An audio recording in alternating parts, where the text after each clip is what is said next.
ekyenkize ennyo kyenyinza okwogerako nti abuulidde enjiri ya Kristo.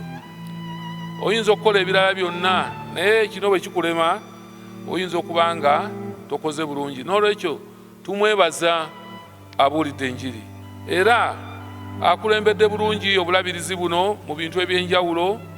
Wabaddewo mu kiseera kye amakanisa mangi gazimbibwa, projects nyingi ez'ekkanisa tuziraba era tumujjukira.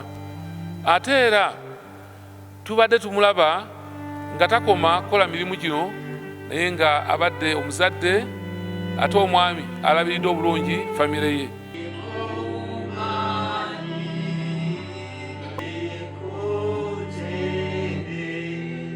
Kitalo nnyo, kitalo ddala okufiirwa bishopu waffe ono eyawummula ow'ennamirembe, era ffe ng'abantu ab'Entebbe tufiiriddwa nnyo.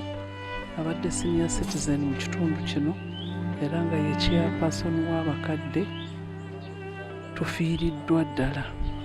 Bishopu abadde n'omukwano ogutagambika.